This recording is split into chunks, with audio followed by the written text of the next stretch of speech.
Today I'm going to be installing this Racebred components front splitter into the S2000. Managed to get the front bumper off and the spoon kit partially installed. I'm still waiting on the S-tie front bumper cover. It's still somewhere on a container ship, but in the meantime, while the front end's open, I'll start doing the splitter mounts. You can see I started kind of just test fitting this one. I think this actually goes on this side, so I'll probably be moving that over. Here's the blade. It's going to be cut for the S-tie. I opted for a 3-inch front splitter. What I really like about the Racebred component splitter is this quick release mechanism with the pin. So obviously this can be slid in place like so, right? And then locked on, and this mounts to the splitter fin, and then it can just be removed. So I can actually swap out this blade with a larger one. The blade itself is really nice.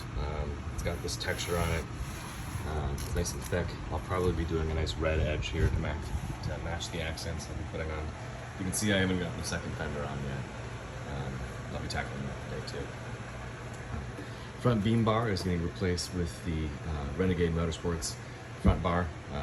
It's lighter, fits behind the bumper, great. And with Renegade, you know, that's not really a secret, but they have a rear bar coming out too. I'll be putting that on the back end to be more compatible with the spoon rear end. As far as the spoon parts go, if anyone wants to take a look at that, hood, beautiful fitment, right out of the box. It just bolted right up, no problemo. Fenders looking pretty good. Got a little bit of fitment issue here, but this is not the fender, this is my install. The car is getting driven down for body work, engine work, forced induction, and a bunch of other stuff, new wheels, new brakes.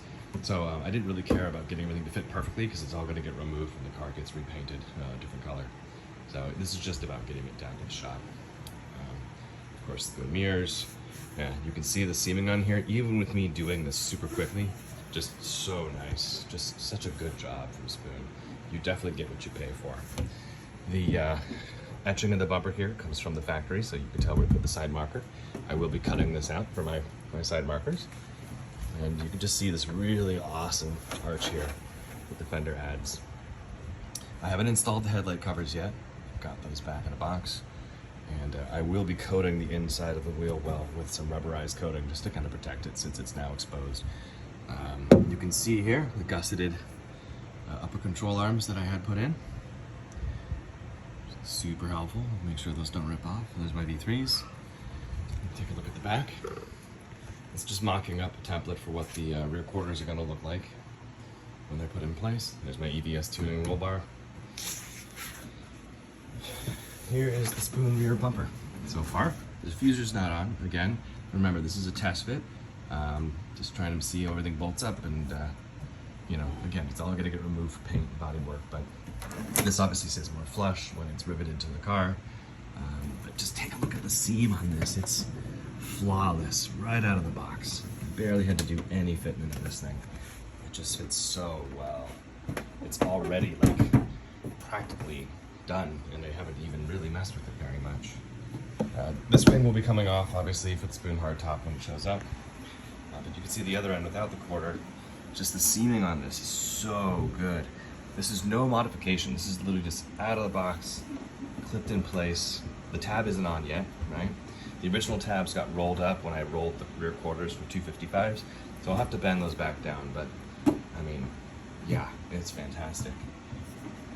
Yeah, and it's just, here's the original body line, right? I mean, it's just so much more aggressive. I'm really happy with the way it's turning out so far. Well, stay tuned, you know, I'll post more pictures and videos. I'll try to walk you guys through the Racebred front splitter install today, as I mentioned. And, you know, it's a $120,000 build, so, right, let's see how it all turns out at the end.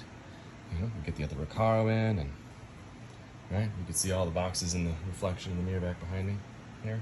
Just all the stuff that has to go in the car still, and more to show up. The wing that has to come in, and paint. And I'm curious to hear what you guys have to say about what color the car should get done in, right? Got a couple of votes, but yeah, I want to hear what everyone has to say. So anyway, take a look, and thanks much.